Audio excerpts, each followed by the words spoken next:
For thousands of years, humanity has tried to preserve what it learns, to hold onto the sparks of wisdom that make us who we are.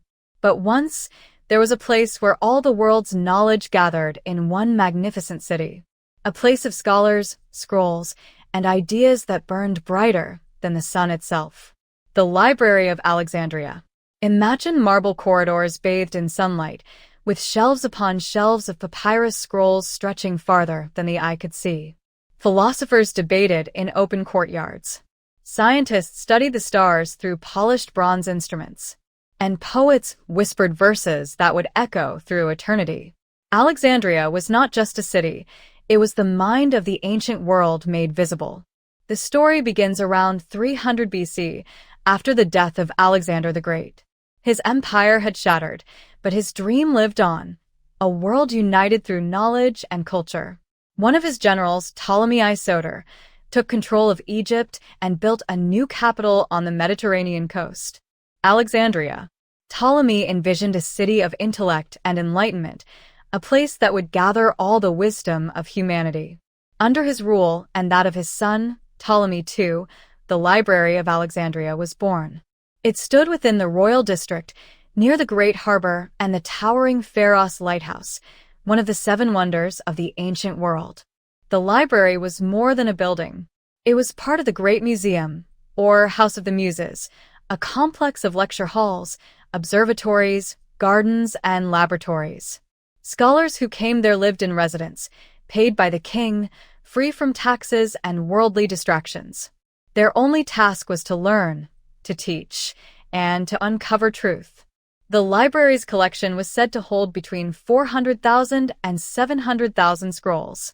That's millions of pages, the thoughts of generations preserved on fragile sheets of papyrus. The Ptolemies sent agents across the world to collect texts. Every ship that entered Alexandria's port was searched.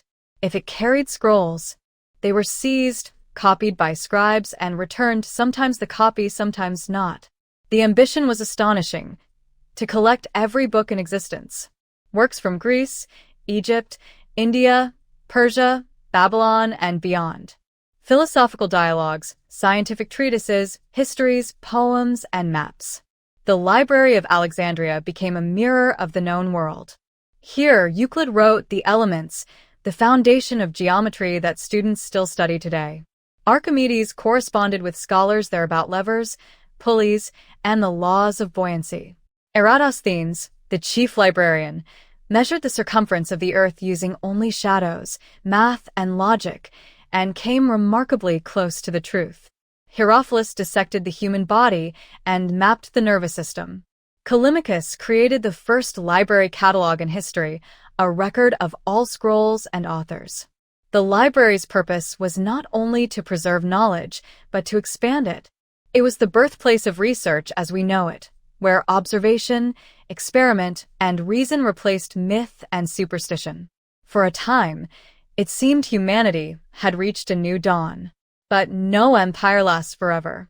And even the greatest storehouse of wisdom cannot escape the chaos of men.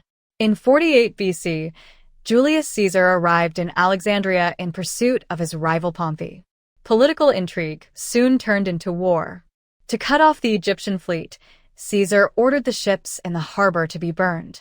The fire spread uncontrollably, leaping from ship to shore, and from shore to the nearby warehouses that held scrolls waiting to enter the library. The flames devoured everything. Ancient writers later described the fire lighting up the night sky, the smell of burning papyrus filling the air, and the shouts of scholars watching centuries of work vanish before their eyes. Tens of thousands of scrolls were lost in that single catastrophe. But the library endured. It was rebuilt, restocked, and restored. Knowledge, though wounded, refused to die. Scholars returned to their studies. And for another 3 centuries, Alexandria remained a beacon of intellect. Yet decline had begun. When Rome absorbed Egypt, interest in pure learning began to fade. The new rulers valued power and order more than philosophy and discovery. Funding dwindled. The great scholars of the museum aged and died, their students scattered. Then came the rise of Christianity. By the 4th century AD, The Roman Empire was undergoing a transformation of faith and power. Pagan philosophy was increasingly seen as dangerous, even heretical. The temples of old gods were closed, their libraries neglected or destroyed. In 391 AD, the Serapeum, a magnificent temple that likely housed part of the library's remaining collection, was attacked by a mob under orders from Emperor Theodosius. The temple was torn apart, and its scrolls were burned or scattered. Another chapter of knowledge turned to ash. Still, the spirit of Alexandria flickered on in small schools and private collections. Philosophers like Hypatia, a brilliant mathematician and astronomer, continued to teach the old ways. But even she would meet a tragic fate. In 415 AD, Hypatia was murdered by a Christian mob, accused of witchcraft and heresy. Her death marked not only the end of an individual, but the symbolic end of the ancient world's intellectual light. After her, silence. For centuries, the story of the library faded into legend. But one final act of destruction may have sealed its fate. In 642 AD, the Muslim conquest of Egypt brought a new regime to Alexandria. Later chroniclers claimed that the city's remaining scrolls were ordered destroyed, used to heat the city's baths for months.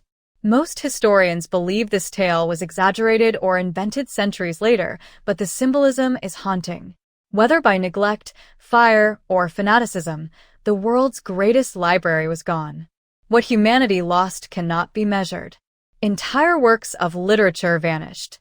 Histories that could have revealed forgotten kingdoms, sciences that might have advanced us centuries sooner, and philosophies that might have shaped civilizations differently, all erased.